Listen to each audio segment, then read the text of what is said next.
भारत गौरव आचार्य श्री पुलक सागर जी गुरुदेव के प्रवचन और धार्मिक कार्यक्रम देखने एवं सुनने के लिए जिन शरणम मीडिया चैनल को अभी सब्सक्राइब करें और बेल आइकॉन पर क्लिक जरूर करें।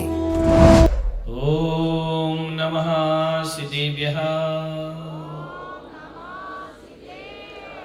ओम नमः सिद्धेभ्यः। ओम नमः सिद्धेभ्यः। यदर्चाभावेन प्रमुदितमनादर्दयः क्षणादासीत् स्वर्गी गुणगण समृद्ध सुखनिधि लवन्ते सद्भक्ता शिव सुख समाजम किमुतदा महावीर स्वामी नयन पथिगामी भवतु मे। महावीर स्वामी नयन पथिगामी भवतु मे। महावीर स्वामी नयन पथिगामी भवतु मे। प्रथम तीर्थंकर ईश्वरदेव भगवान की, भगवान महावीर स्वामी की, परम पूज्य गुरुदेव आचार्य श्री पुष्पदंत सागर जी मुनि महाराज की, अहिंसा परमो धर्म की जय बोलो। भारत गौरव राष्ट्र संत आचार्य श्री पुलक सागर जी गुरुदेव की, आचार्य संघ की। प्यारी प्यारी भव्य आत्मा,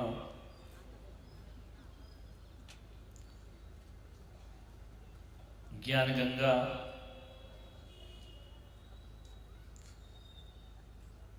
कलकत्ते के पास पहुंच गई। बस अब सागर में मिलना बाकी।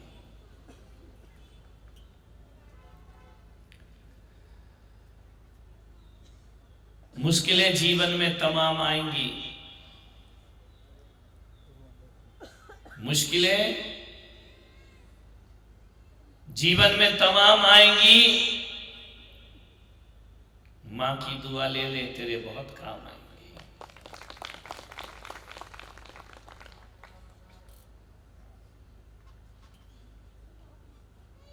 समुंदर से पूछा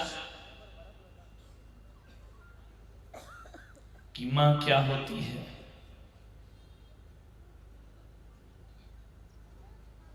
समुंदर ने कहा मां वो होती है जो अपने अंदर औलाद की गुनाहों को छिपा लेती है और सजा से बचा दिया करती है, वो मां।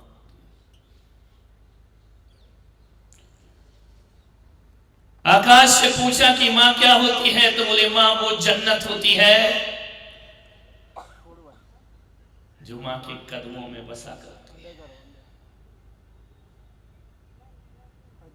ईश्वर से पूछा कि मां क्या होती है, तो ईश्वर ने कहा मां वो होती है जो मुझे भी गोदी में खिला लेती है, वो दुनिया में मां हुआ करती है। सारा संसार ईश्वर की गोद में खेलता है और ईश्वर ऐसा है जो मां की गोद में खेला करता है।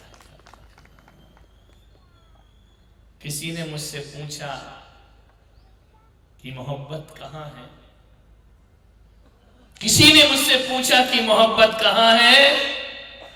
कि सारा संसार परमात्मा ने बनाया। ये भारत की श्रद्धा कहती है, भारत की आस्था कहती है कि संसार की रचना ब्रह्मा जी करते हैं। वैदिक दर्शन कहता है इस संसार का पालन विष्णु जी करते हैं और संसार का संहार महादेव किया करते हैं। डूंगरपुर वालों, मैंने तो विष्णु को नहीं देखा, न मैंने ब्रह्मा को देखा है, न मैंने महेश को देखा है। तुम लोगों ने देखा हो तो कल आ जाना, मुझे भी दिखा देना। देखा है क्या? विष्णु जी देखे हैं? हाँ देखे हैं टीवी पर। ब्रह्मा देखे हैं टीवी पर, देखे हैं शिव देखे हैं, हाँ महादेव सीरियल देखा है। ये क्या ब्रह्मा विष्णु महेश बनेंगे क्या? मान्यता ये तो कलाकार लोग हैं।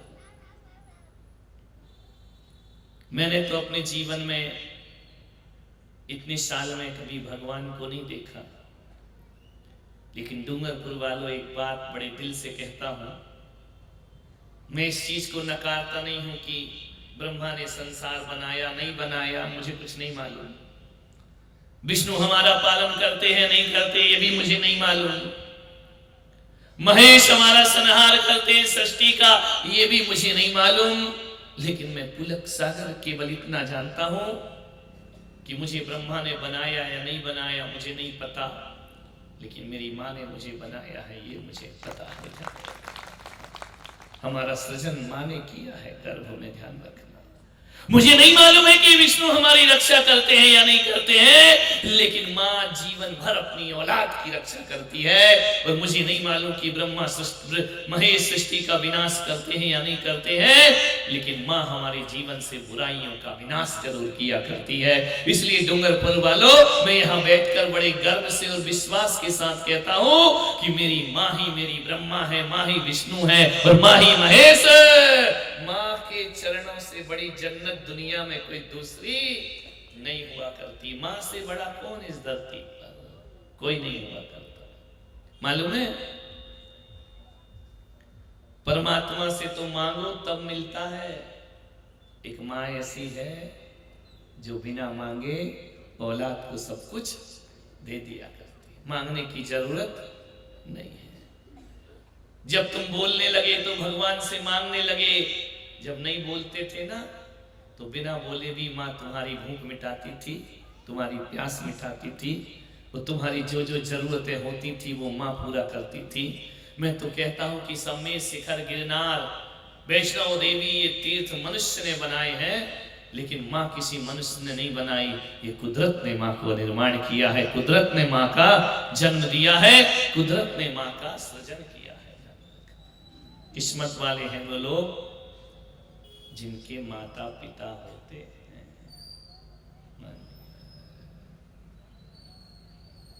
जब मैं माँ पर बोलता हूं तो ऐसा लगता है कि जैसे मैं परमात्मा पर बोल रहा हूं। मान्यवर, निवेदन है आपसे, बचपन में माँ का आशीर्वाद ले लेना, जवानी में किसी महात्मा का आशीर्वाद ले लेना और बुढ़ापे में परमात्मा का आशीर्वाद ले लेना। तुम्हारे तीनों पन सार्थक हो जाओ। देखो, बजाना है तो ढंग से बजाओ, ड्रामेबाजी मत करो। कोई टैक्स नहीं लग रहा, कोई जीएसटी नहीं रखी मोदी ने इसमें। एक ऐसा कर रहा, एक देख रहा बजाओ कि नहीं। अब जो नहीं बजाएगा वो पागल आदमी है, यानी उसको बात समझ ही नहीं आ रही है। एक को तो 10 दिन बाद समझ में आई, जब ज्ञान गंगा पूरी हो गई, घर में जोर से ताली बजा रहा। बोले क्यों? बोले उस दिन की आज समझ में आई बात। मानिए, एक ही चीज कहूंगा, जीवन का एक सूत्र है, जीवन का एक संदेश है, मां से बड़ा ना कोई शब्द है, मां से छोटा कोई शब्द नहीं है। कोई दुनिया की कोई भी किताब उठा लेना, सबसे छोटा शब्द मां। मालूम है, इसे सीखने के लिए स्कूल जाने की जरूरत नहीं है।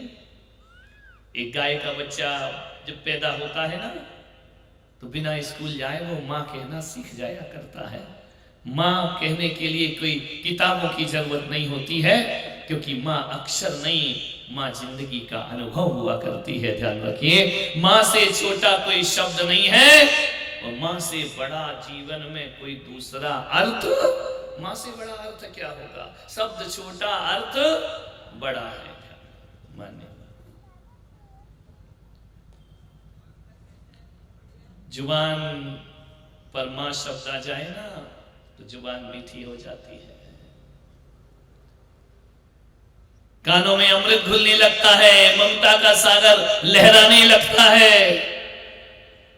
और जो अपनी माँ की सम्मान नहीं कर सकता, उसकी व्रत विधान, पूजा, त्याग, तपस्या सब जीरो हुआ करती है। सबसे बड़ी दुनिया में माँ होती है।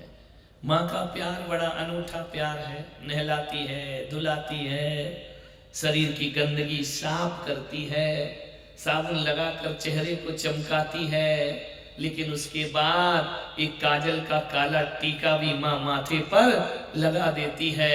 बच्चा कहता है माँ तूने अभी गंदगी साफ की, फिर ये काला टीका क्यों लगा दिया?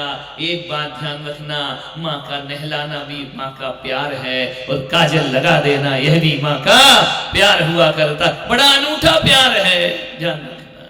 माँ के प्यार से बड़ा कोई प्यार नहीं है। यूं तो बच्चे को चोट लग जाए तो माँ के सीने में दर्द हुआ करता है, लेकिन जब बच्चे का दर्द बढ़ जाए तो माँ पकड़ के बच्चे को इंजेक्शन भी लगवाती है। अरे ध्यान रखना, चोट लगने पर सीने में दर्द होना ये भी माँ का प्यार है, और चोट का दर्द मिटाने को इंजेक्शन लगवा देना ये भी माँ का प्यार। माँ के प्यार बड़े अनूठे हैं। माँ बड़ी भोली है। यूं तो आंधी तूफान आ जाए तो माँ की नींद नहीं खुला करती है। रात को 12 बजे भी बच्चा कुनमुन करने लगे ना तो कितनी गहरी भी नींद में हो, माँ की नींद अपने आप खुल जाया करती है। ध्यान रखना। मैं आपसे एक आग्रह करता हूं, मुझे एक कैरेक्टर बहुत अच्छा लगता है, इतिहास में उठा करके देखो। मैं नहीं कहता कि तुम हिंदू बनो, जैन बनो, मुसलमान बनो या ना बनो, कोई फर्क नहीं पड़ता मुझे। सारा देश हिंदू हो जाए तो मुझे क्या फर्क पड़ेगा, सारा देश जैन हो जाए तो क्या फर्क पड़ेगा। ध्यान रखना, मैं नहीं चाहता कि तुम हिंदू बनो या मुसलमान बनो, लेकिन एक चीज जरूर कहूंगा, महावीर बनो या ना बनो, राम बनो या ना बनो, कृष्ण बनो या ना बनो, जीसस बनो या ना बनो, लेकिन हर आदमी को यदि अपने घर में जन्नत के दर्शन करना है तो हर आदमी को भगवान बने या ना बने, हर आदमी को श्रवण कुमार जरूर बनना चाहिए। ध्यान रखना अपनी जिंदगी में। जैन है वह भी श्रवण कुमार बने, बौद्ध है वह भी श्रवण कुमार बने, हिंदू है वह भी श्रवण कुमार बने, मुसलमान भी श्रवण कुमार बने। कोई जाति मजहब में बदलो या ना बदलो, हर बच्चे को श्रवण कुमार जरूर बनना चाहिए। ध्यान रखना, श्रवण कुमार बनने की साधना करो। कितनी माताएं हैं, आज ईमानदारी से हाथ उठाना, जो ये चाहती हो कि मेरा बेटा श्रवण कुमार बने। हाथ उठाइए ईमानदारी से। क्या बात है, सबके घर श्रवण कुमार। माताएं उठाएं, बहनें उठाएं तो चले, बूढ़ी बूढ़ी अम्माएं उठा रही हैं। क्या बात, कितनी जल्दी सबने हाथ उठाया। मेरा आपसे एक निवेदन है, बात तीखी है। मैंने कहा कि कितनी माताएं हैं जो अपने बेटे को श्रवण कुमार बनाना चाहती हैं, पूरे पंडाल में हाथ उठा दिया। मैं कहता हूं कि श्रवण कुमार की मां बनना कोई बहुत बड़ी बात नहीं है। इस दुनिया को बदलना है, जिंदगी को बदलना है, तो श्रवण कुमार की मां नहीं, श्रवण कुमार की पत्नी बनने का प्रयास करिए। ध्यान रखना, और जो नारी श्रवण कुमार की पत्नी बन जाएगी, ऐसी बहू आना चाहिए घर में, जो घर में आने के बाद अपनी सास को विश्वास दिलाए कि अम्मा जी, अपने ससुर को विश्वास दिलाए कि पिताजी, आप अपने बेटे को श्रवण कुमार भले नहीं बना पाए हो, लेकिन मैं ऐसी भाग्य लक्ष्मी आई हूं जो तेरे बेटे को श्रवण कुमार बना करके जरूर रखूंगी। ध्यान रखना है, श्रवण कुमार की मां नहीं बनना है, श्रवण कुमार की पत्नी बनने का प्रयास करिए। किसी माँ बाप से उनका बच्चा मत छीनो मेरे भाई। ध्यान रखना है, अपने पति को, अपनी सासू को श्रवण कुमार की मां बनाने का प्रयास करिए। कितनी पत्नियां नियम ले रही हैं कि अपने पति को अपनी सास का श्रवण कुमार बनाओ। वाह, जय हो पंचमकार, काय की ज्ञान गंगा सब कचरा हो गया। जब कहा कि श्रवण कुमार की मां बनो तो हाथ उठा दिया। अरे मां बनना कोई बड़ी बात नहीं है, पत्नी बनो और अपने पति को सिखाओ कि मेरी जरूरतें बाद में पूरी करना, पहले अपने माँ बाप की जरूरत पूरी करना। वो बहू फिर बहू नहीं, वह ग्रह लक्ष्मी बन करके हमारे घर में आया करती है। ध्यान रखना, श्रवण कुमार जैसा भाई चाहिए ताकि पीहर में मेरा भाई मेरी मम्मी का ध्यान रखे। ध्यान रखना है, श्रवण कुमार जैसा भाई तो चाहिए, श्रवण कुमार जैसा बेटा चाहिए, लेकिन श्रवण कुमार जैसा पति नहीं, डोला रखा नहीं। आई एम सेपरेट सेपरेट, तुम अलग और हम अलग। भाई बनने को तैयार हो। हर बेटी पीहर जाती है ना, अपने भाई को समझाती, मम्मी का ध्यान रखना, पापा का ध्यान रखना, उनको कष्ट मत देना, उन्हें दुख मत देना। अरे यही तो तेरी ननद सिखा के गई है, तू काहे को दुख देती है? ध्यान रखना, वो भी तो कहकर जाती है ना, पीहर में ज्ञान बांटना आसान है बबू, ससुराल में उस ज्ञान को जीना बहुत कठिन है। काम हुआ करता है, हर बेटी चाहती है मेरी माँ को सुखी रखो। रक्षाबंधन का त्योहार आया, राखी बांधी भाई को, भाई ने कहा क्या दूं उपहार में? बोले बस भैया इतना दे, रुपया देना, पैसा दे। मम्मी को कभी मत रुलाना, पापा को कभी मत रुलाना। बेटे ने कहा देता हूं मैं तुझे उपहार कि मम्मी और पापा को कभी नहीं रुलाऊंगा, लेकिन तू भी तो रिटर्न गिफ्ट दे। बोले क्या? तू जा नियम ले कि अपनी सास को कभी नहीं रुलाएगी और अपने ससुर को कभी नहीं रुलाएगी। अपना घर अच्छा हो, उस ससुराल में तो अत श्री महाभारत प्रस्तुत करता गोदरेज। ध्यान रखना, ऐसी दोहरी जिंदगी जियोगे, ऐसे जीवन का कल्याण होगा। एक माँ थी, मंदिर से घर आ रही थी, रास्ते में मुझे मिल गई। मैंने कहा अम्मा जी बड़ी खुश नजर आ रही हो। बोले बहुत खुश हूं महाराज, आपका आशीर्वाद है। मैंने कहा इस खुशी का राज क्या है? अरे बोले राज क्या है महाराज, बस खुश। मैंने कहा क्यों खुश है इतनी? बोले मेरी 3 बेटियां हैं। मैंने कहा पहली माँ होगी जो बेटी पे खुश हो रही है। बोले 3 बेटियां हैं महाराज, तीनों की शादी हो गई? बोले हो गई। अरे राज कर रही है, राज। उनका कमाल, तीनों राज। बोले हाँ, एक बांसवाड़ा में है, एक उदयपुर में है, एक ऋषभदेव में है, सब जगह राज ही हो रहा, महारानी बन के रहती है। मैंने कहा अम्मा जी ऐसा कैसे राज कर रही है? बोले बस महाराज मैंने एक नियम लिया था कि जिस घर में सास नहीं हो उस घर में ही बहू बेटी दूंगी। लेट हुई लेकिन हो गई। मैंने कहा तीनों की सास ने, अरे पहले ही निपट गई, काहे की सास? मेरी बहू बेटी तो राज कर रही है। मैंने कहा बड़ी खुश किस्मत वाली हो अम्मा। बोली महाराज एक बात बताओ। मैंने कहा हाँ, जो बेटा है ना वो 35 साल का हो गया। तो मैंने कहा क्या मतलब? शादी नहीं हो रही है। तो मैंने कहा क्यों, कुंडली नहीं मिल रही क्या? बोले नहीं कुंडली तो मिल रही है। तो मैंने कहा सुंदर नहीं मिल रही क्या? लड़कियां एक से एक सुंदर मिल रही है। दहेज नहीं मिल रहा है? अरे वो भी मिल रहा है। तो फिर शादी क्यों नहीं रहते लड़की की? बोले आते हैं लड़की वाले, देखते हैं, फिर कहते घर जाके जवाब देंगे। वो 28 साल से सिलसिला शुरू हुआ, 35 तक पहुंच गया, अभी तक जवाब ही नहीं आया। बोले महाराज कुछ कर दो, मेरे बेटे की शादी हो जाए। लड़कियों से तो मैं निश्चिंत हूँ, लड़के की शादी हो जाए। मैंने कहा अम्मा नहीं होगी। बोली कैसा आशीर्वाद दे रहे? मैंने कहा बिल्कुल नहीं होगी। बोले क्यों? मैंने कहा वो जो लड़की तू देखने जाती है ना, उसकी माँ भी यही सोच रही है। समझ गए क्या? जो तूने अपनी लड़कियों के लिए सोचा है ना, उसकी माँ भी यही सोच रही है कि अपनी लड़की वही दूंगी जिसकी, जोर से बोले जरा, शर्म काहे को आ रही है? ध्यान रखिए। मैंने कहा अम्मा जब तक तू सलटेगी नहीं तब तक लड़का निपटेगा नहीं। ध्यान रखना, मान्यवर दूसरों के घर उजाड़ के अपने घर बसाओगे। ध्यान रखिए, 21वीं सदी में हो, पढ़े लिखे लोग हो, समझदारी से काम कीजिए। बेटी के लिए तुम्हारे कुछ और ख्याल होते हैं, बहू के लिए तुम्हारे कुछ और ख्याल होते हैं। ऐसा नहीं होना चाहिए। माँ तो माँ। आज चलो मैं बहुओं का चैप्टर छोड़ो, मैं लड़कों से ही बात करता हूँ। ये तो बेचारी वहां से आई है, वो काय को पसंद करेगी?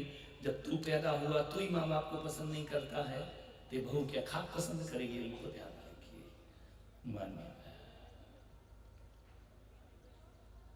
सोचना है, आज घरों के हालात बहुत खराब हैं। एक या दो बच्चे हैं, विदेशों में जाके रहने लगे, कोई यहां भी है तो बाहर है, पूना में जॉब कर रहा है, बेंगलोर में जॉब कर रहा है, यहां बुढ़ापे में माँ बाप अकेले हैं। ध्यान रखना, कौन रखेगा इनका ख्याल? ये भूल जाओ, ये मत भूलो कि तुम्हें पूना भेजने वाले यही माँ बाप हैं, तुम्हें बेंगलोर भेजने वाले यही माँ बाप हैं, तुम्हें अमेरिका भेजने वाले यही माँ बाप हैं। लेकिन वहां जाते हो, पढ़ते हो, लिखते हो, सेटल हो जाते हो, माँ बाप को पलट के नहीं देखा करते हो। आज मैंने ऋषभ देव में चतुर्मास किया, युवा बच्चे दिखाई नहीं देते हैं। कोई बाहर पढ़ रहे हैं, वहीं जॉब करने लगते हैं। मैं पूरी जैन समाज से क्या, पूरी हिंदुस्तान की समाज से कहता हूं कि अपने बच्चों को नौकरी करना मत सिखाओ, अपने बच्चों को व्यापार करना सिखाओ। ध्यान रखिए, जीवन में ये पढ़ा लिखा कर नौकरी करके क्या करोगे? कितना कमाएगा तुम्हारी औलाद? फैशन बन गई है, बाहर जाके पढ़ना, नौकरी करना, वही जिंदगी गुजार देना। जिन माँ बाप ने अपने आंसुओं से और अपने रक्त से तुम्हें सींचा है, बुढ़ापे में वो गांव में अकेले पड़े रहते, ये तुम लोगों की गलती है। ध्यान रखना, तुम लोग अपने बच्चों की ज्यादा ख्वाब देखते हो ना। वैश्य समाज में पैदा हुए, महाजन समाज में नौकरी करना तुम्हारा काम नहीं, चाहे गवर्नमेंट की नौकरी हो, चाहे किसी दुकानदार या फैक्ट्री की नौकरी हो, तुम्हारा काम नौकरी करना नहीं है। मेरे भगवान ऋषभ देव ने तो कहा है, वैश्य में पैदा हुए तो व्यापारी बन करके दिखाइए, आदर्श व्यापारी बन करके दिखाइए। मंदिर सुने। अब संत की सभाओं में, जब मेरी सभाओं में ऐसा वक्त था कि युवा ही युवा आते थे, अब तो युवा समाज में दिखाई नहीं देते, सब वही रिटायरमेंट लोग। नहीं, तुम्हारी बात नहीं कर रहा हूं ऋषभ देव की, तुम्हारी बात तो कौन बोला नाक फणी जाके करे, विचार करना है। हर माँ बाप का फर्ज होता है व्यापार बढ़ाइए। एक पिता मुश्किल से व्यापार तैयार करता है, फैक्ट्री लगाता है, दुकान जमाता है। रोको विधाता रोको, ओ दादा तेरे लिए बोल रहा हूं, यहाँ बैठ जा। विधर्मता मैं नहीं हूं, श्रवण विराजो मेरे महामहिम राज्यपाल, बैठ जाओ। अब क्या करें, ये भी तो कम नहीं है ना, बच्चे भी क्या करें, इनके भी लक्षण ऐसे हैं।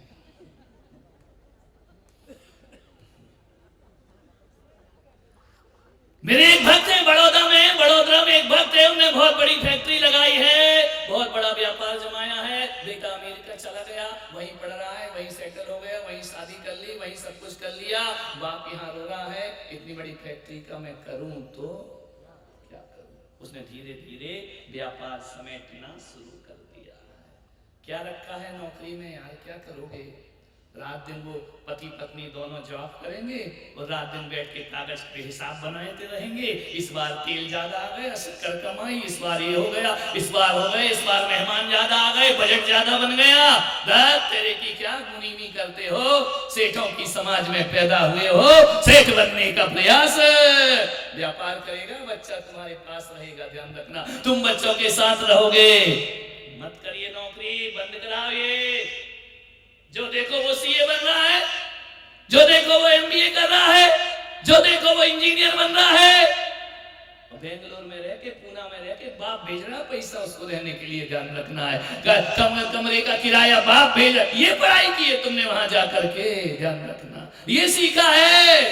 एक मकान नहीं बना पाते हो, और मेरे सेठों को देखो कि कहीं कोई बड़ा कार्यक्रम होना तो जितने तुम साल भर में कमाते हो, उतने हमारे सेठ एक झटके में बोली में चढ़ावा में दान कर दिया करते हैं। ध्यान रखिए, शान से जियो। जैनों को नौकरी शोभा देती है, नौकरी मत करो, व्यापार करो। छोटी सी भी दुकान हो, स्वाभिमान से जियो, ध्यान रखना।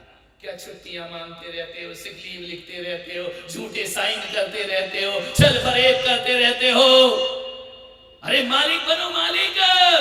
हमारे तीर्थंकरों ने किसी को नौकरी करना नहीं सिखाया, हर किसी को शासन करना सिखाया है, अनुशासन सिखाया है। अब व्यापारी लोग बैठे आराम से प्रवचन सुन रहे हैं, 10 मिनट लेट भी हो जाए, दुकान अपने बाप की है, शटर लेट खुलेगी, ग्राहक खड़ा रहेगा, ध्यान रखना। नौकरी में तो बड़े लफड़े हैं मेरे भाई, ध्यान रखना। नौकर बन के जीते हो, विचार करो, जितने की तुम नौकरी कर रहे हो ना, उतना तुम्हारा बाप डूंगरपुर में 4 नौकर रखा है दुकान में, ध्यान रखना। जितना तुम बाहर जाकर कमाया करते हो, ध्यान रखिए। मत कराइए नौकरी, मत पढ़ाइए। मैं ये नहीं कहूंगा कि अनपढ़ रखो, इतना मत पढ़ाओ बाप को बाप कहने में उसे शर्म आए, ध्यान रखना है। ऐसी शिक्षाएं प्रदान मत करिए अपने बच्चों को, आने वाला भविष्य बड़ा खतरे में है। ये मंदिर सुने हो जाएंगे, ये समाज युवा विहीन समाज हो जाएगी, ध्यान रखना है। यही रखिए, हम कितने अच्छे लोग थे, वो पढ़े लिखे ज्यादा नहीं थे, ध्यान रखना। आज एक बाप को देखो तो मुझे ऐसा लगता है, एक बाप से बात करो तो आज यदि बाप के दिल से पूछो तो बाप कहता है मेरा बेटा 50 लाख अमेरिका में जाकर कमाए, 50 लाख का पैकेज लेकर के आए, मुझे उसमें सुकून नहीं मिलेगा, बल्कि मेरा बेटा 5 लाख रुपए साल कमाए लेकिन शाम का भोजन मेरे साथ बैठकर खाए, इसमें जिंदगी का आनंद मेरे साथ बैठकर खाए। मुझे नहीं चाहिए 50 लाख का पैकेज। एक बाप की अभिलाषा है कि बच्चे हमारे साथ बैठकर भोजन करें। मेरे भाई क्या करोगे उन पैसों का जहां रिश्ते खत्म हो जाए? बूढ़े बूढ़े जब उनकी सहायता करना थी तब तुम चले गए, जब उन्हें तुम्हारी जरूरत थी तब तुमने उन्हें वहां छोड़ दिया। ये कैसी इंसानियत है, कैसी मानवता है? मेरे देश को इंडिया मत बनाओ, मेरे देश को भारत रहने दो मेरे भाई। मेरा देश भारत है, मेरा देश हिंदुस्तान है। इंडिया वो होती है अमेरिकियों के, विदेशियों के द्वारा, ब्रिटिश के द्वारा दी गई गाली है इंडिया शब्द, ध्यान रखना। जब जब मेरा भारत इंडिया बनेगा तब तब यहाँ वृद्धाश्रम बनेंगे, ओल्ड हाउस बनेंगे। वो जब जब मेरा भारत भारत बनेगा तब तक यहाँ भगवान के मंदिरों का निर्माण होता चला जाएगा। भारत ने संस्कृति को पूजा है, भारत ने संस्कृति की रक्षा की है। भारत वो भारत है जहां रिश्तों की कीमत की जाती है, ध्यान रखना। भारत वो भारत है जहां माता पिता जैसे पवित्र शब्द हुआ करते हैं। इंडिया ने क्या दिया? मॉम, डैड, ये सब कोई संवेदना नहीं, कोई तार नहीं। अंग्रेजी जो बोली कुछ जाती है वो लिखी कुछ जाती है। नॉलेज की स्पेलिंग देखना, टाइम से शुरू होती है, एन से शुरू होती है कि के से शुरू होती है? एन से होती है, के से होती है ना। अब अपने डूंगरपुर का तो उसको नॉलेज नहीं, क्या पढ़ेगा यदि के से पढ़ना शुरू कर दे तो? अरे जो बोली कुछ जाए, लिखी कुछ जाए, उस भाषा का कोई चरित्र होता है क्या? मेरी भारत की भाषा तो जो बोली जाती है वही लिखी जाती है, ध्यान रखना। मान्यवर, यहाँ माता कह करके बुलाया जाता है, पिता कह करके बुलाया जाता है। इनमें संबंध है, इनमें संबोधन है, इन संबोधनों में सरसता है, समरसता है, प्यार टपकता है। इतना अपने बच्चों को मत बनाओ, अपनी बेटियों को इतने जॉब का मत सिखाओ, ध्यान रखना। कोई काम की नहीं है। नौकरी करने वाली बेटियां और बहुएं क्या जिंदगी जीती हैं? कुछ नहीं जी पाती हैं। न बच्चों को अच्छे संस्कार दे पाती हैं, न बच्चों के लिए उनके पास समय होता है, न रिश्ते निभा पाती हैं, न प्रेम का भोजन बनता है। सब मशीन की तरह जिंदगी हो जाया करती है, ध्यान रखिए। व्यापारियों, व्यापार बढ़ाओ, मैं तुम्हें आशीर्वाद प्रदान करता हूं। व्यापारी समाज है हम, महाजन कौन है हम? सेवा क्यों करेंगे किसी की?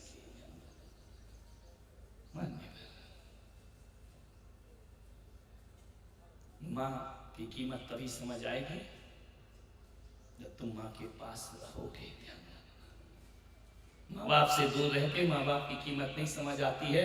माँ बाप से निवेदन है, छोटी सी उम्र में उसे बाहर भेज देते हो पढ़ने के लिए, हॉस्टल भेज देते हो पढ़ने के लिए। बच्चा 5-10 साल हॉस्टल में पढ़ता है, भाई माँ बाप से ज्यादा दोस्तों से प्यार करता है, क्योंकि उसकी जिंदगी उनके साथ बीतती है। तुम्हारे साथ तो नहीं बीती ना। तुमने तो जब प्यार लुटाने का समय था उसे बाहर भेज दिया ले जाकर, फिर वह जब लौट के आता है तो ध्यान रखना, वो माँ को माँ नहीं समझता, पिता को पिता नहीं समझता है। और एक माँ यदि कह दे कि देख बेटा मैंने तुझे पाल पोस कर बड़ा किया है, तो जेब में पर्स में हाथ डालता है, किसने कहा था मुझे पालो, वो जब बुलाया है पैदा किया है तो पालो, इसमें एहसान दिखाने की जरूरत नहीं है। पर्स से नोट निकालेगा, वो पकड़ेगा, पकड़ अपना किराया, और आज के बाद मुझे एहसान दिखाने की जरूरत। ये कॉन्वेंट की शिक्षाएं हैं, ध्यान रखना। ये पढ़ाई विदेशों की जो चल रही है ना, स्वार्थ से भरी पढ़ाई। मान्यवर, मैं नहीं चाहता कि ऐसे दिन तुम्हारे घरों में आए। स्वामी विवेकानंद अमेरिका गए।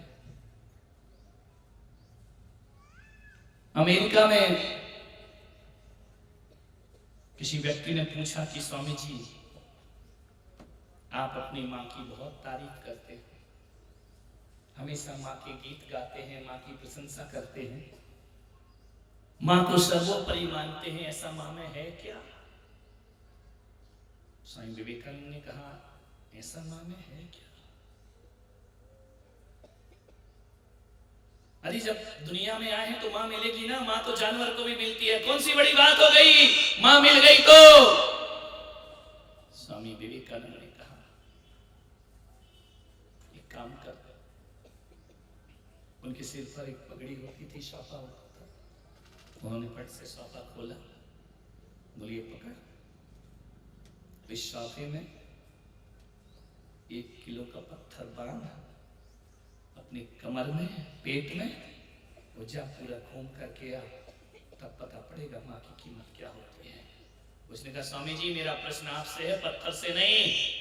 स्वामी विवेकानंद ने कहा माँ बाप के संदेह में उठा हुआ प्रश्न पत्थर ही होता है, ध्यान रखना। और पत्थर का जवाब कोई संत नहीं, पत्थर का जवाब पत्थर से दिया जाता है। जा इसको बांध और 1 घंटे घूम के आ।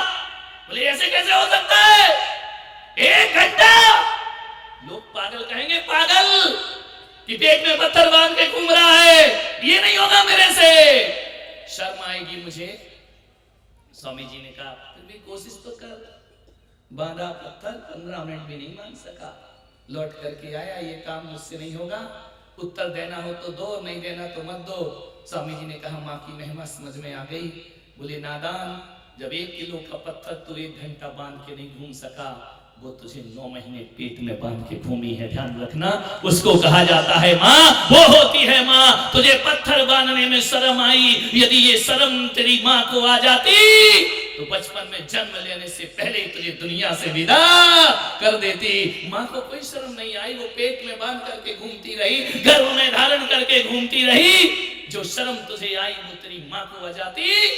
आज यहाँ ज्ञान गंगा में बैठकर तुम प्रवचन नहीं सुन रहे होते मेरे भाई, आज इस सभा में आकर बैठे हो तो ये तुम्हारा माँ का एहसान है तुम्हारे ऊपर कि उसने तुम्हें संत की सभा में जाने का मौका प्रदान किया। माँ से बड़ा दुनिया में कोई नहीं हुआ करता है। नारायण कृष्ण एक दिन सेनागार में थे, सो गए। रुक्मिणी ने पूछा था कि नारायण, हे द्वारिकाधीश,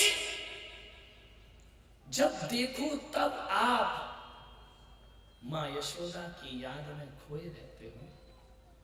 गोकुल से द्वारिका आ गए, हमेशा यशोदा मैया, यशोदा मैया। नारायण, हम भी तो आपका ख्याल रखते हैं ना। मैया यशोदा भी आपका ख्याल रखती थी, कोई तो रहा नहीं है, लेकिन मैं भी तो आपका ख्याल रखती हूं ना। आपके भोजन का, आपके वस्त्रों का, आपके उठने का, आपके सोने का, हर पल हमारा ध्यान भी तो आप में है ना। फिर आप हमें इतना प्यार क्यों नहीं करते जितने मैया यशोदा को प्यार करते हो? नारायण कृष्ण का रुक्मणी वक्त आएगा तो बताऊंगा। एक दिन सेनागार में नारायण कृष्ण सो गए, नींद आ गई। सुबह आंख खुली, नारायण कृष्ण ने कहा कि रुक्मणी कल मैं जल्दी सो गया, नींद आ गई, तुम दूध लेकर नहीं आई। तुम्हें मालूम है मैं बिना दूध पिए सोता नहीं। रुक्मणी ने कहा नारायण हे द्वारकाधीश, इतनी बड़ी गलती मेरे से कैसे हो सकती है, मैं तो दूध लेकर आई, रात को ही मैं दूध लेकर आई थी। फिर रुक्मणी तुमने मुझे बोला क्यों नहीं? बोले दूध अभी भी रखा है आपकी सैया के बाजू में, तो तुमने बोला क्यों नहीं मुझे दूध के लिए? नारायण आप सो गए थे तो मैंने सोचा कि निद्रा भंग करना उचित नहीं है, नारायण को सोने दो, जब उठेंगे तो दूध पी लेंगे। नारायण कृष्ण ने रुक्मणी का हाथ पकड़ा कि देख एक दिन तूने पूछा था ना माँ के प्यार और पत्नी के प्यार में क्या अंतर होता है, समझ में आ गया? बोले नहीं, क्या समझ में आया? अरे मैया यशोदा भी दूध लाती, मैं भी दूध लाई। अरे बोले रुक्मणी दूध तो मैया यशोदा भी लाती और दूध तू भी लाई, मगर माँ और पत्नी के प्यार में इतना अंतर होता है कि जो पत्नी होती है ना वो दूध रख के अपने महल में सोने चली जाती है, और मैया यशोदा होती ना तो सारी रात गिलास लेकर बैठती कि जब तक कान्हा जागेगा नहीं मैं सोने वाली नहीं हूं, जब तक दूध ना पिला लूं तब तक माता सोने वाली। यही अंतर है माँ के प्यार में, वो पत्नी के प्यार में पत्नी गिलास रख के जाएगी और माँ गिलास रख के सारी रात मेरा इंतजार करती कि कान्हा कब जागेगा, कब उसे दुग्ध पान कराऊंगी। ध्यान रखना रुक्मणी, मैं जानता हूं कि पत्नी का जीवन में बहुत महत्व है। मैं आज अपने प्रवचन से नहीं कह रहा हूं कि इनका अपमान करो, माँ का सम्मान करो, लेकिन मैं इतना जरूर कह रहा हूं पत्नी यदि अर्धांगिनी है तो माँ पूर्णांगिनी हुआ करती है। ध्यान रखना, क्योंकि माँ ने तुम्हारे शरीर की रचना की है। ध्यान रखिए मान्यवर, कभी जाकर ड्रेसिंग टेबल के सामने खड़े होकर देखना, पैर के नाखून से लेकर सिर तक इस शरीर के निर्माण में पत्नी का क्या रोल है? कोई रोल है क्या? बोलिए, कोई रोल है? आनंद जी, पत्नी ने कुछ बनाया है? कौन बोला बिगाड़ी है? पहले बाल थे अब चांद निकल आई है। ये पत्नी का रोल है हमारी जिंदगी में, ध्यान रखना। पहले जवान थे अब बूढ़े हो गए हैं, ये पत्नी का रोल है।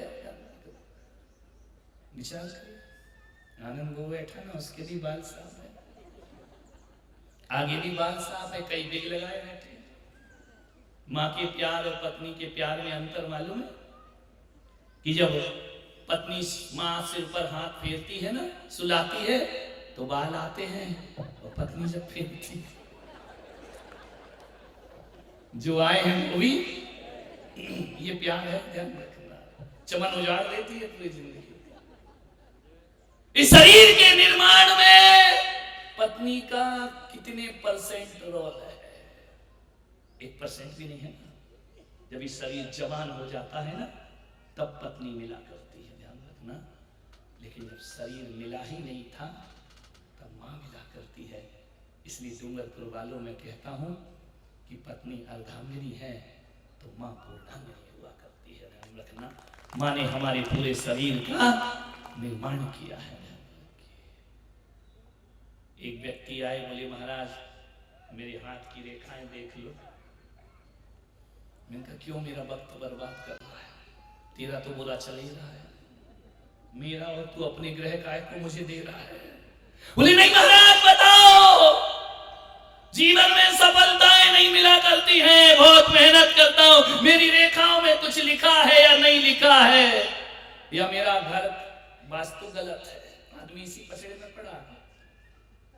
विचार करिए, हथेली में मुकद्दर तलाश करता है, काम बिगड़ जाए तो घर को मकान को गाली देता है, वास्तु सही नहीं है। कुंडली देखता है, नादान आदमी मैं तो कहता हूं तेरी कुंडली में कितने भी उल्टे तिरछे ग्रह हो और तेरे हाथ में कितनी भी आड़ी तेरी भाग्य की रेखाएं हो, रोज सुबह उठ के माँ के चरण छू लिया कर, सब टेढ़ी रेखाएं शुभ रेखाओं में परिवर्तित हो जाएंगे। जिसको देखो वो सजा देता है, दोस्त बन के दगा देता है। एक माँ की दुआएं हैं इस जिंदगी में, वरना मुफ्त में यहाँ कौन दुआ देता है। ध्यान रखना, आशीर्वाद और दुआएं भी फ्री में नहीं मिला करती हैं। एक माँ ऐसी है जो मुफ्त में दुआ दिया करती है अपने बच्चे को। इससे बड़ा माँ की दुआओं में संतों के आशीर्वाद से भी बड़ी ताकत हुआ करती है। ध्यान रखिए। एक दिन कौशल्या ने महल में जब राम वन से वापिस आ गए तो पूछा, राम मैंने सुना है, मां की ममता देखो, राम मैंने सुना है, कौशल्या कह रही है कि तुम भगवान हो। राम ने कहा कि मां किसने कहा तुझसे? सारी दुनिया कहती है राम तुम अवतार पुरुष हो, सारी दुनिया कहती है राम तुम भगवान हो। आज इस कौशल्या को समझाओ, क्या तुम सचमुच भगवान हो? श्री राम मेरे देश का बेटा कहता कि मां ये मुझे नहीं मालूम कि मैं भगवान हूं या नहीं हूं, लेकिन जिस बेटे के सिर पर तेरी जैसी मां के हाथ होंगे वो एक दिन भगवान जरूर बन जाएगा। जिसके शीश पर कौशल्या हाथ रख दे वो साधारण से साधारण बालक भी भगवान बन के दुनिया से विदा होता है। मां मुझे नहीं मालूम कि मैं भगवान हूं, भगवान बनाएगी तो मेरी मां और शैतान बनाएगी तो मेरी मां। मैं भगवान नहीं, भगवान तो तू है। तू भगवानों को जन्म देती है मां। मान्यवर, क्या आपके बच्चे इतना बहुमान आपको देते हैं? ये कॉन्वेंट के दड़वे से निकली हुई औलाद, कंप्यूटर इंटरनेट की औलाद, ये बाप को बाप नहीं समझते हैं, माँ को माँ नहीं समझा करते हैं। कहाँ जाएगा हमारा ये देश? एक बच्चा अपनी माँ से नफरत करता है, एक बच्चा अपनी माँ के साथ घूमने में उसे शर्म आती है। बाइक पर बिठाकर मंदिर का बोलो तो बच्चा कहता मैं नहीं ले जा सकता हूं। शर्म आती है बच्चे को। बूढ़ों को हाथ पकड़ने में हमें जवान छोरियों को शर्म आती है। लानत है ऐसी औलाद पर जो बॉयफ्रेंड का हाथ पकड़ने में गर्व समझती है, लेकिन दादाजी का हाथ पकड़ने में शर्म महसूस करती है। लानत है ऐसी औलाद। मान्यवर, बुजुर्गों का हाथ पकड़ के मंदिर ले जाने में तुम्हारी इज्जत खराब होती है, उन्हें गाड़ी में बिठाने में तुम्हें शर्म आती है। क्या इसी दिन के लिए माँ बाप तुम्हें पैदा करते हैं? क्या यही शब्द सुनने के लिए उन्होंने तुम्हारे लिए सपने सजाए थे? आपसे निवेदन है मेरा, एक माँ से एक बेटा नफरत करता है। एक बात बताना औलादो, जब पत्नी और तुम्हारी मां में झगड़ा होता है, इतना झगड़ा होता है, इतना झगड़ा होता है कि अलग अलग रहने की नौबत आ जाती है। एक बात बताओ, जब जब पत्नी और मां में झगड़ा होता है ना, तो तुम पत्नी की व्यवस्था करते हो या मां की व्यवस्था करते हो? ईमानदारी से बताना, बोलो बोलो, किसकी व्यवस्था करते हो?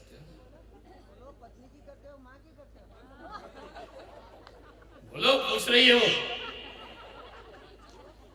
पत्नी की व्यवस्था करता है आदमी, मां की व्यवस्था करता। मम्मी आई एम सेपरेट, तू चिंता मत कर, तू बाजू वाले फ्लैट में तू छोटे भाई के पास जाकर रह ले। तू उसकी हमेशा मां को ही देश निकाला मिलता है, पत्नी को नहीं। मैं ये नहीं कह रहा हूं कि पत्नी को निकालो, नहीं, उसे भी रखो, वो भी आई है, वो भी तुम्हारे घर में आई है, लेकिन हमेशा पत्नी के पक्ष में नहीं, मां के पक्ष में भी आदमी को खड़े होना चाहिए। हर बार मां बुरी होती है, मां गलत होती है। जब भी झगड़े हो मां के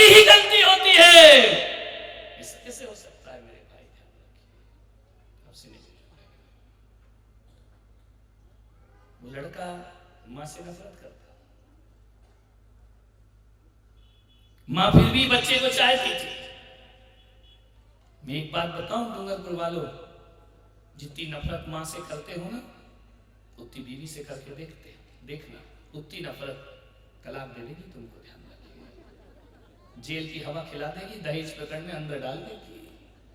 एक मां ही है जो नफरत भी बर्दाश्त करती है और प्रेम भी बर्दाश्त। पत्नी को जरा तीखा बोल के देखो, तिरछी निगाह से बोल के देखो, कह देगी ज्यादा मत बोलना, क्या समझते हो अपने आप को? 7 जन्म की कसमें इसी जन्म में टूट जाएंगे। लेकिन मां ऐसी है जो तुम्हारी दुत्कार भी सुनती है, डांट भी सुनती है, गुस्सा भी सुनती है, तुमसे अपमान भी पीती है, फिर भी मां बेटे को बेटा कह करके बुलाती है। बच्चा बहुत नफरत करने लगा मां से। मां स्कूल जाती, टिफिन लेकर जाती, बच्चा भूखा हो गया होगा, बच्चे को बहुत गुस्सा आता, तू क्यों आती है टिफिन लेकर के, मेरे दोस्तों के बीच मेरा मजाक बनवाती है। मैंने कहा बेटा तू भूखा होगा, मत कर मेरे भूख की चिंता, तुझे आने की कोई जरूरत, आज के बाद स्कूल नहीं आना। फिर भी मां ममता की मारी फिर भी टिफिन लेकर पहुंची। बच्चे से पूछा, उसके दोस्तों ने कौन है, मालूम है वो कपूत कहता है ये मेरे घर की नौकरानी है। क्यों? वो कोई बहुत सुंदर मां नहीं थी। पागल हो तुम लोग, मां में सुंदरता खोजते हो, मां तो हमेशा सुंदर होती है मेरे भाई। मां से सुंदर दुनिया में कोई दूसरा नहीं होता है।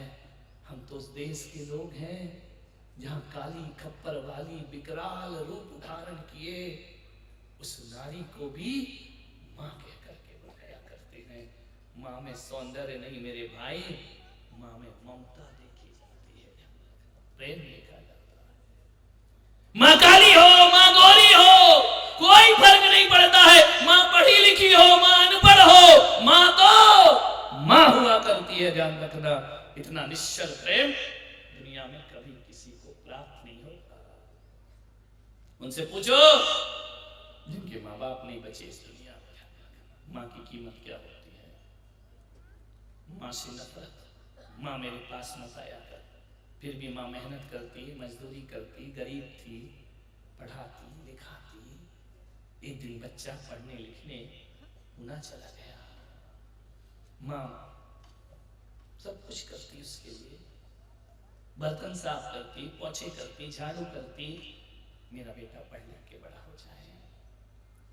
फिर भी बेटे के अंदर मां के प्रति प्रेम प्रवाहित नहीं हो पाया। क्यों? मां सुंदर नहीं थी, मां की एक आंख नहीं थी। वो कहता था कि सुबह सुबह मुंह मत दिखाया कर, मेरा दिन अशुभ हो जाता है, मेरे हर कार्य बिगड़ जाते हैं। मैंने कौन से पाप किए थे जो मुझे काणी मां मिली। मान्यवर विचार कर रहे हैं। एक दिन बच्चा पढ़ लिख गया, बड़ा हो गया, वहीं सेटल हो गया।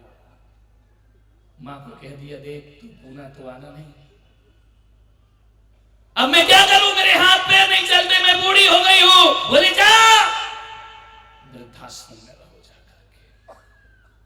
वृद्धाश्रम भारत की संस्कृति पर एक बदनुमा दाग है मेरे भाई। इस देश से मंदिर मस्जिद का विवाद एक तरफ डालो, सबसे पहले इस देश से वृद्धाश्रम खत्म होना चाहिए, ध्यान रखना। वृद्धाश्रम बंद होना चाहिए सबसे पहले। कोई गरिमा नहीं है, कोई महिमा नहीं है। बूढ़े वृद्धाश्रम में रहेंगे, माँ बाप बच्चों के रहते हुए वृद्धाश्रम की रोटियां तोड़ेंगे। धिक्कार है ऐसे जीवन, लानत है ऐसी जिंदगी पर। मैं कोई गर्व महसूस नहीं करता। कोई कहता हम वृद्धाश्रम बना रहे हैं, मुझे शर्म आती है अपने देश में वृद्धाश्रम को आशीर्वाद देते हुए। ध्यान रखना, वृद्धाश्रम नहीं बनना चाहिए मेरे देश में, ध्यान रखिए। वृद्धाश्रम की अवधारणा बंद होना चाहिए। यदि वृद्धाश्रम बनते रहे तो हर बेटे के लिए हम सहूलियत बना रहे हैं कि बुढ़ापे में जाकर इनको वहां भर्ती कर देना। मैंने भी एक बार सलेधान बनाया पुष्पगिरी में, बंद कर दिया। ध्यान रखिए, क्यों बना? जितने लोग आए थे मैंने उनके बच्चों को समझाया कि तुम्हारे हाथ जोड़ता हूं, सब कुछ करो, मंदिरों में मूर्ति का दान करो, मंदिर बनवाओ, धर्मशाला बनवाओ, लेकिन कैसे भी करो बच्चों, वृद्धाश्रम में अपनी मां को मत भेजिएगा, उसे अपने घर वापस लेकर के जाओ। ऐसे कई जोड़े जो मैंने बच्चों को समझा बुझा के उनके घरों में वापस भिजा दिए। मान्यवर, हमारे वृद्धाश्रम में कितने लोग आते हैं, इस बात की मुझे खुशी नहीं होती है। जिस दिन वृद्धाश्रम खाली हो जाएगा उस दिन पुलक सागर आनंद की जिंदगी बचेगा। वृद्धाश्रम बनाना कोई गौरव की बात है कि गर्व की बात है क्या? नहीं, अवधारणा बंद होना चाहिए। वृद्धाश्रम सारे देश से वृद्धाश्रम बंद होना चाहिए और हर बेटा अपने माँ बाप को इज्जत से घर वापस लेकर आए और प्रेम से उन्हें रखने का प्रयास करे। पैदा होते ही माँ बाप अनाथ आश्रम में फेंक देते ना, ये गरजना, ये बोलना, कमाना सब भूल जाते। तुम ध्यान रखिए, आज जो समाज में तुम्हारी इज्जत है ना, ये मालाएं पहन रहे हो, ये साल उड़ रही है, जय जयकार हो रही है, ये तुम्हारी बदौलत नहीं हो रही है, माँ बाप की बदौलत हो रही है। ध्यान रखिए, यदि तुम्हारी माँ बाप ने अपना चरित्र बेच दिया होता तुम्हारी माँ ने, और तुम्हें किसी कचड़े घर में फेंक दिया होता, तो तुम्हें इज्जत की जिंदगी नहीं, नाजायज औलाद का खिताब मिलता इस धरती पर। कोई तुमसे बात करने को तैयार नहीं होता, कोई अपनी बेटी देने को तैयार नहीं होता।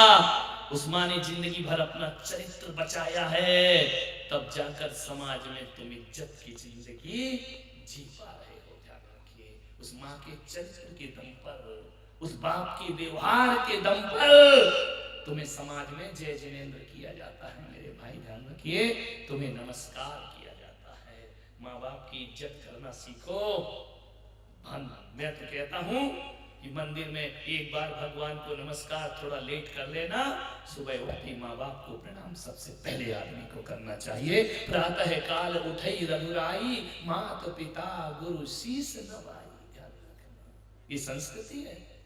राम उठते ही साथ माता पिता और गुरु को प्रणाम किया करते, उनको नमस्कार किया करते थे। वृद्धाश्रम में चली गई वो मां। 17 अगस्त की रात 12 बजे उसने अपने बेटे को फोन लगाया, बेटा। लड़के ने कहा, यार ये मां का फोन क्यों परेशान करती है मुझे, 12 बजे रात को क्यों फोन कर रही है ये? उसने कहा, बेटा तू भूल गया आज तेरा जन्मदिन है। उसने कहा, मां मैंने कर ली ना पार्टी, दोस्तों के साथ कर लिया, क्यों 12 बजे रात को मुझे परेशान कर रही है? अभी डिस्टर्ब मत कर, मेरी नींद खराब मत कर। मां ने कहा, बेटा मैं अपने इमोशनल को कंट्रोल नहीं कर पाई, मैं क्षमा चाहती हूं, मैंने तेरी नींद हराम की। एक बात बता बेटा, जिस दिन तू हुआ था ना, उस दिन मेरी रात खराब हुई थी। ध्यान रखना, पूरी रात जगी थी मैं, और आज आशीर्वाद देती हूं तो तू कहता है कि मेरी नींद खराब कर दी। ध्यान रखना मान्यवर, उस रात का क्या करूं जो रात तूने मेरी बर्बाद की थी। शर्म आना चाहिए ऐसे लोगों को जो व्हाट्सएप पे, फेसबुक पर मदर्स डे मनाते हैं। पूरे साल में माँ का एक दिन। पागल लोग, ये पाश्चात्य संस्कृति, ये मदर्स डे मना रहे हैं, आज माँ का दिन है। लेकिन मैं कहता हूं वो कौन सा दिन है जो माँ के दिन है? बताइए, माँ का दिन तो प्रतिपल हुआ करता है। एक दिन वो भी फेसबुक पर हैप्पी मदर्स डे।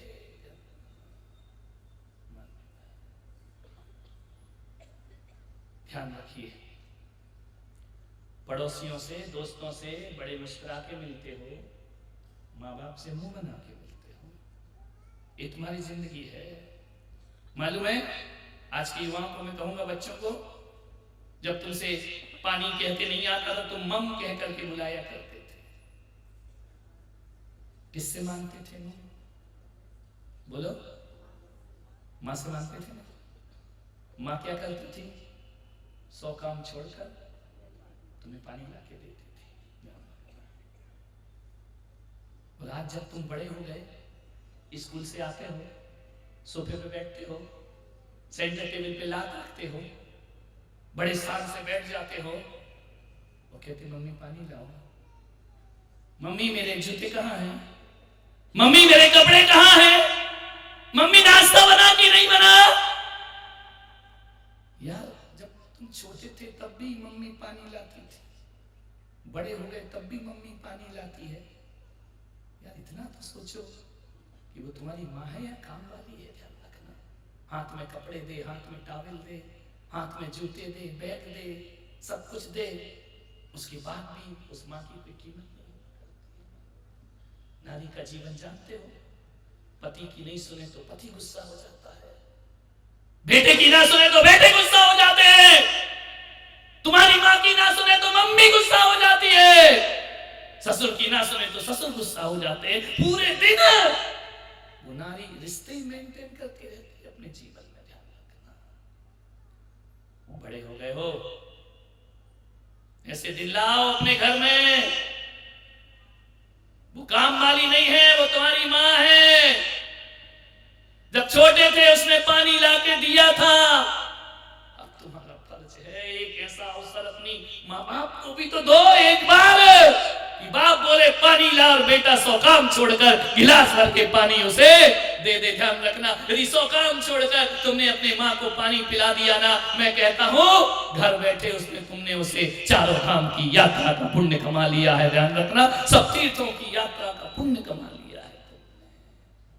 लेकिन बुढ़ापे तक मम्मी ऐसा, मम्मी वैसा, पापा ऐसा, पापा वैसे, नहीं नहीं भाई, विचार करो। बहू कैसी होती है, बहू का कैसा किरदार है, वो बात एक तरफ रखो, बेटों के किरदार की बात करो। फल फ्रूट्स आते हैं कई घरों में, बच्चों को मिलते हैं, माँ बाप छिलके देखते हैं बुढ़ापे में, क्या बीतती होगी उनके ऊपर। जब तुम कपड़े गंदे कर लेते थे, पेशाब कर लेते थे, माँ खाना खाती थी, थाली छोड़ के पहले तुम्हारी गंदगी साफ करती थी। ध्यान रखना, उस समय से घृणा नहीं होती थी। ध्यान रखिए, जिस माँ बाप ने बोलना सिखाया उसे चुप कहते हो, तुम्हारी जुबान गल के गिर जाना चाहिए।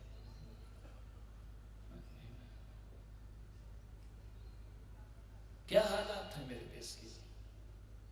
मंदिरों में बड़ी गहरी गहरी बात करते, सम्यक दर्शन, आत्मा की बातें, अभी कल्याण हो रहा है तुम्हारा, भगवान उतर आया तुम्हारे भीतर। मंदिरों में झगड़े कर रहे हो, मंदिरों में बहुत धर्मात्मा बनते हो, सफेद टोपी, मलमल का कुर्ता, पंडित जी आए हैं। अरे पोंगा पंडित, घर में जाके देख के नरक बना हुआ है। ध्यान रखना, दूसरों को ज्ञान बांटने वाला, खुद का परिवार कैसा है जरा देख जाकर। एक बात याद रखो, मैं कुछ नहीं चाहता हूं, बस इतना चाहता हूं कि तुम्हारे घर में माँ बाप का स्थान डोरमेट का नहीं होना चाहिए, माँ बाप का स्थान यूजलेस सामान नहीं होना चाहिए, माँ बाप का स्थान हृदय में होना चाहिए। नारायण कृष्ण 2 माँ को सम्मान देते हैं, एक जन्म देने वाली और एक जीवन देने वाली। अरे तुम्हारी माँ ने तो दोनों ही काम किए हैं ना, तुम्हें जन्म भी दिया है और जीवन भी दिया है। क्या सोचते हो कि कोई सन्यासी बन जाए तो वह माँ बाप के ऋणों से मुक्त हो जाता है? कभी नहीं होता है। मेरे ग्रस्त जीवन में मेरी माँ थी, मुझे सन्यास हुआ, मैंने घर छोड़ा भगवान के लिए, मुझे देखकर उसने भी घर छोड़ दिया। मन में कई लोग मिले भी होंगे उनसे। मैंने उस माँ को कहा कि देख माँ, तेरा त्याग बड़ा है। बोले क्यों? मैंने कहा मैंने भगवान के लिए घर छोड़ा है और तूने मेरे लिए घर छोड़ा है। उसे भगवान की जरूरत नहीं, उसे औलाद की जरूरत थी। मैंने भगवान के लिए भेष धारण किया है, तूने अपनी औलाद के लिए सफेद भेष धारण किया है। माँ तुझसे बड़ा प्यार दुनिया में और कौन दे सकता है। ध्यान रखिए, तूने सारे सुख साधन छोड़कर एक संत के साथ सफेद वस्त्र धारण कर लिए, डबल वस्त्र धारण कर लिए। और मैं कहता हूं कि माँ, मैंने भगवान को पाने के लिए उतनी बड़ी तपस्या नहीं की होगी जितनी बड़ी तपस्या तूने मुझे बड़ा करने में की होगी। कितनी तप करती है माँ अपनी औलाद को बड़ा करने में। उसके ऋणों से कभी कोई मुक्त नहीं हो सकता है। तुम क्या सोचते हो कि तीर्थंकर भगवान मोक्ष चले गए तो माँ के कर्ज से मुक्त हो गए? नहीं, तीर्थंकर दुनिया से जा सकते हैं। तीर्थंकर कर्मों का नाश कर सकते हैं, आज कर्मों का नाश कर सकते हैं, लेकिन कोई भी तीर्थंकर सारे जगत से नाता तोड़ सकते हैं, लेकिन माँ बाप से नाता नहीं तोड़ सकते। बात असहज मालूम हो रही होगी। कोई भी भगवान सारे जगत से मोह माया छोड़ देता है, लेकिन माँ से नाते नहीं तोड़ता, पिता से नाते नहीं तोड़ता। इसलिए सारे जगत का भगवान पारसनाथ, सारे जगत के भगवान महावीर, सारे जगत के भगवान श्री राम, आज भी दुनिया ने कुछ भी कहे, आज भी यदि हम पुकारते हैं, भले वो भगवान बन गए हों, आज भी हम कहते हैं त्रिशलानंदन वीर की और जय बोलो महावीर की। माँ की नजरों में आज भी वो त्रिशलानंदन है, माँ की नजरों में आज भी वो सिद्धार्थ पुत्र है, आज भी कौशल्या नंदन कह के जिन्हें बुलाया जाता है, और आज भी जिन्हें बामा देवी और अश्वसेन के प्यारे कहकर के बुलाया जाता है। मोक्ष जाने के बाद भी अश्वसेन के बच्चे ही बने हुए हैं, मोक्ष जाने के बाद भी बामा के दुलारे बने हुए हैं, त्रिशला के नंदन बने हैं, कौशल्या नंदन बने हैं। ये भगवान है। कोई ने बोला, भाई कहकर बुलाया, जीजा जी कहकर बुलाया भगवान को, कोई रिश्ता नहीं जोड़ा। रिश्ता जोड़ा तो काय से जोड़ा? माँ बाप से रिश्ता जोड़ा जाता है। ध्यान रखना, कोई भी भगवान यदि उसके माँ बाप का नाम नहीं है ना, तो प्रमाणिक नहीं माने जाते हैं, काल्पनिक भगवान हुआ करते हैं। लेकिन हमारी परंपराओं में राम के पिता दशरथ हुआ करते हैं, कृष्ण के पिता वासुदेव हुआ करते हैं, ऋषभदेव के पिता नाभिराय हुआ करते हैं, महावीर के पिता सिद्धार्थ हुआ करते हैं। ये माँ बाप से हमारी वंश की प्रमाणिकता सिद्ध हुआ करती है। ध्यान रखना। आपसे निवेदन, यहां पर ऋषभ कथा का आयोजन होने वाला है। पूरी समाज में बैठकर कल मंत्रणा की कि राम कथा होती है दुनिया में, भागवत कथा होती है दुनिया में, तो मेरे ऋषभ देव की कथा क्यों नहीं होती पूरी दुनिया में? कब ऋषभ देव को हम जन समूह के बीच में लेकर आएंगे? कब ऋषभ देव को हृदय के आसन पर विराजमान करेंगे? जेएनयू तुम्हारा भी कोई फर्ज हुआ करता है। तो मैंने एक उपक्रम शुरू किया। अभी ऋषभ देव में ऋषभ कथा की गई, मेरा संकल्प था कि केसरिया नाथ की भूमि से उनकी कथा का वाचन होना चाहिए, सारे जगत में वह संदेश फैलना चाहिए। मैंने यहाँ भी सोचा है कि डूंगरपुर आया हूँ, ज्ञान गंगा तो हो गई, लेकिन वह ऋषभ देव भगवान का चरित्र, राम का चरित्र लोगों की जुबान पर है, हिंदू तो छोड़ो मुसलमान की जुबान पर भी है, तो मेरे ऋषभ देव का चरित्र क्यों नहीं है? मेरे भाई ध्यान रखिए, समाज ने बहुत अच्छा गंभीर निर्णय लिया। उन्होंने कहा जैसा भी होगा, जो भी होगा महाराज, डूंगरपुर में ऋषभ कथा जरूर होगी। वहां मैं सिखाऊंगा पिता कैसे होते हैं, पुत्र कैसे होते हैं, माँ के, ये संबंध खत्म हो गए हमारे। एक ऋषभ कथा का यहाँ पर आयोजन होगा, मंचीय कथा भी होगी वाचनिक कथा भी होगी, वैचारिक कथा भी होगी। ध्यान रखना, एक अद्भुत नजारा यहां पर होगा। पूरी डूंगरपुर नगरी अयोध्या नगरी में तब्दील कर दी जाएगी। नाभि राय का दरबार, ऋषभ देव का जन्म। ऋषभ देव ने जगत को क्या दिया? उन्होंने इस देश को भारत नाम दिया। श्रीमद् भागवत ग्रंथ कहता है, हिंदुओं का वैदिक ग्रंथ कहता है, इस देश का नाम भारत यदि पड़ा है तो ऋषभ पुत्र भरत से इस देश का नाम भारत पड़ा। इतनी बड़ी मालिकियत तुम्हारे पास, और तुम ऋषभ देव को एक कपड़े में लपेट के मंदिर में रख देते हो। ध्यान रखिए, नहीं, जिस देश का नाम हमसे मिला हो उस ऋषभ देव का चरित्र जनमानस में जरूर आना चाहिए। ध्यान रखना। तो मैं 25 तारीख से ऋषभ कथा का शुभारंभ करना चाहता हूं। आपकी जोरदार तालियां मिलना चाहिए। कोई पुलक सागर अपनी कथा नहीं करेगा, ऋषभ कथा करेगा। ऋषभ देव भगवान का चरित्र इस डूंगरपुर में उतारा जाएगा। पंच कल्याणक में बहुत से विषय होते हैं, वो अनछुए रह जाते हैं, वह कथा के माध्यम से जनमानस के सामने लाया जाएगा। मान्यवर, हम जैनियों ने अपने तीर्थंकरों को एक किताबों में लपेट कर बंद करके रख दिया अलमारियों में। ध्यान रखना, वो तो हम लोग हैं।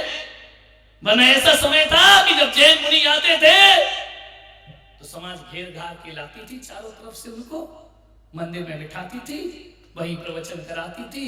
चले तो चले गए आचार्य विद्यानंद जी महाराज, आचार्य तरुण सागर जी महाराज। इन्होंने कहा कि नहीं, अब हम मंदिरों में सीमित रहने वाले नहीं, हम जनमानस के बीच भगवान महावीर को ला करके खड़ा करेंगे। 4 दीवारों से जैन धर्म 7 समंदर पार नहीं पहुंच जाता है, उन्हें बाहर लाना पड़ता है। सौभाग्यशाली होंगे वो लोग, नाटक में ही सही। एक बात ध्यान रखना डूंगरपुर वालों, सच्चाई की नकल भी अच्छी होती है और बुराई की असल भी बुरी होती है। ध्यान रखना। ऋषभ देव का चरित्र प्रस्तुत करो, जीवन को सार्थक करो। नाभि राय का चरित्र प्रस्तुत करो, भरत बाहुबली का वैभव दिखाओ सारे जगत को। मुझे मालूम है कि मैं अपने ऋषभ देव के लिए डूंगरपुर से निराश नहीं लौटूंगा। ध्यान रखना, ऋषभ देव को डूंगरपुर के घर घर में पहुंचाने का मैं प्रयास करूंगा।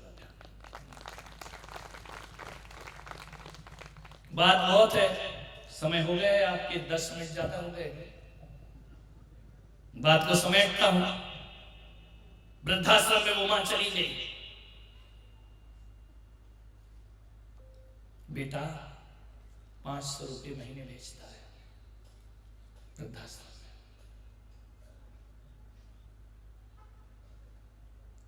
एक दिन फोन आता है कि तेरी मां इस दुनिया से चली गई, आओ उसका अंतिम संस्कार करना।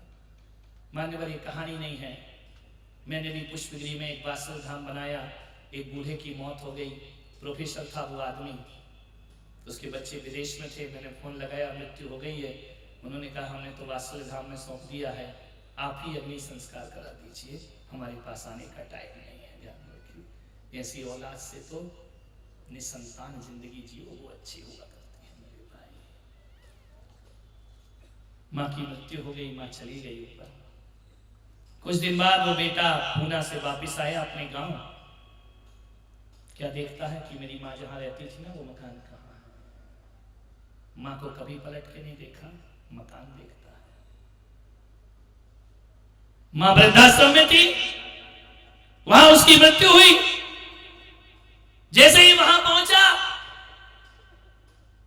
वृद्धाश्रम में, वृद्धाश्रम के लोगों ने कहा ये तुम्हारी मां की मृत्यु हो चुकी है, अब तुम किस लिए आए हो? एक बात याद रखो, ये तुम्हारी मां जब मरती रही ना, अंतिम सांस तक उसने तेरा इंतजार किया कि तू जरूर आएगा, लेकिन तुम नहीं आए। जाते जाते एक चिट्ठी देकर गई है, एक लिफाफा। क्या है लिफाफे में? उसके लिफाफे में 2800 रुपये रखे थे। 2 साल में उस माँ ने 2800 रुपये जोड़े थे। और एक चिट्ठी रखी थी कि बेटा बहुत इंतजार किया, तू आएगा, तू नहीं आ पाया। देख बेटा, इतनी परमात्मा की कृपा रही इस वृद्धाश्रम में, इतनी सेवा की वृद्धाश्रम के लोगों ने मेरी, 1 रुपया भी खर्च नहीं किया। जो 500 रुपये बेचता रहा ना, वो मैंने बचा के जोड़ के रखे। और मैं इसमें थी कि जब तू आएगा तो ये पैसा तुझे जरूर लौटाऊंगी। बेटा ये पैसा रख के जा रही हूं। बेटे ने देखा कि मेरे भेजे हुए नोट माँ ने संभाल के रखे। उस माँ ने लिखा, बेटा ये पैसा इसलिए दे रही हूं कि मेरा बेटा इस काबिल था कि 500 रुपये भेजता था। कल तेरा बेटा इस काबिल नहीं हुआ, वृद्धाश्रम में भेजेगा ना, तो माँ की दौलत तेरे बहुत काम आएगी जिंदगी में। क्योंकि तूने तो 500 भेजे, लेकिन तेरी औलाद हो सकता है तुझे 500 भी ना भेजे। ये माँ अपनी विरासत उस समय तेरे बहुत काम आएगी। और एक बात और बेटा, मैं वो अभागिन माँ रही जो जिंदगी भर अपनी औलाद से माँ शब्द सुनने को बेताब रही। एक बार तू मुझे कुछ नहीं देता, बस माँ कह के बुलाता, मेरा जीवन सार्थक हो जाता। लेकिन ऐसी अभागिन माँ, एक बात याद रखना डूंगरपुर वालों, माँ तो सबको अच्छी मिलती है, लेकिन हर माँ को औलाद अच्छी नहीं मिला करती है। याद रखना बेटा, एक बार तू मुझे माँ कह देता ना, तो बड़ी शांति से मर जाती मैं। लेकिन आज मैं जाते जाते एक राज तुझे बता करके जा रही हूं बेटा। तूने मुझसे नफरत की इस वजह कि मेरी एक आंख नहीं थी। तुझे मालूम है ये एक आंख मेरी तो थी, जब तू पैदा हुआ था ना, तो तेरी एक आंख नहीं थी। ध्यान रखना। और मैंने सोचा कि मेरे बच्चे को लोग काना कह करके चिढ़ाएंगे, मेरा बच्चा दूसरों के लिए मनहूस बनेगा, मेरा बेटा दूसरों के लिए अपशगुन बनेगा। बेटा जो दिन मैंने देखे वो तू ना देखे। हाँ, कानी मैं पैदा नहीं, काना तू पैदा हुआ था। और उसी समय मैंने अपनी एक आंख निकाल कर तेरी आंख में लगाई थी। जिसकी वजह से आज तू दोनों आंखों से देख रहा है ना, वो एक आंख मेरी दी हुई है। लेकिन मैंने कभी तुझे राज नहीं बताया। मान्यवर, माँ माँ होती है। माँ से बड़ा दुनिया में कोई नहीं होता है। मैं आज इतनी आग्रह कर रहा हूं कि यदि थोड़ा भी मेरे प्रवचन या मेरा सम्मान करते हो, पुलक सागर के सम्मान में थोड़ी कमी कर लेना, मेरा कुछ नहीं बिगड़ेगा। माँ बाप के सम्मान में कभी कमी नहीं करना अपनी जिंदगी में। ध्यान रखिए, माँ बाप को जिन्होंने बाहों का झूला झुलाया है ना, उन्हें अपनी पलकों पे बिठा के रखो मेरे भाई। कितने दिन की जिंदगी है उनकी? थोड़े दिन की है ना। जिन्होंने अपनी जवानी तुम्हारे लिए बर्बाद की, तुम उनका बुढ़ापा तो आबाद कर दो मेरे भाई। ध्यान रखिए, अश्क में भीगी हुई मुस्कान का हम क्या करेंगे, छल फरेबों में मिले सम्मान का हम क्या करेंगे। औलाद ही जब माँ बाप के काम ना आ सकी, तो पूछते मंदिरों में भगवान का हम क्या करेंगे। क्या होगा उस भगवान की मूर्ति से। मान्यवर, बात बहुत है। माँ पर यदि बोलूं तो महीनों भी बोलूं तो कम नहीं पड़ सकता है, लेकिन समय की अपनी सीमा है। कल हम सब लोग एकत्रित होंगे, ज्ञान गंगा का अंतिम दिन होगा और ऋषभ कथा का शंखनाद यहाँ से होगा। ध्यान रखना। और इतने ही कहूंगा, 2-3 बातें मैंने जो बोली हैं मुझ पर थोड़ा विचार करना, चिंतन करना। जो भी माँ बाप से जिनकी अनबन हो, आपको अपनी सासों से नहीं बनती हो, आज जाकर चरण छूना तो कहना हम बहुत अंधेरे में थे, आज जिंदगी में रोशनी हो रही है। और माँ बाप का भी कर्तव्य है कि बच्चों की गलतियों को भुला देना और अपनी बेटी और अपनी बहू को जैसे बचपन से छाती से लगाते थे वैसे लगाना और अपना स्वर्ग में घर परिवर्तित कर लेना। ध्यान रखिए। आप सबने सुना, अनुग्रहित हूं। आपके 20 मिनट ज्यादा लिए मैंने, क्षमा चाहता हूं। कल अंतिम सभा है, उसमें उपस्थित हूं। जावानी के ज्ञान से सूझे लोकालो, सोवाणी मस्तक धरुं सदा दे धो। हे जिन वाणी भार की तो ही जपो दिन रैन, जो तेरा शरणा गए सो पावे सुख चैन। 9 बार नमोकार मन। जिनको नमोकार नहीं आता अपने भगवान का नाम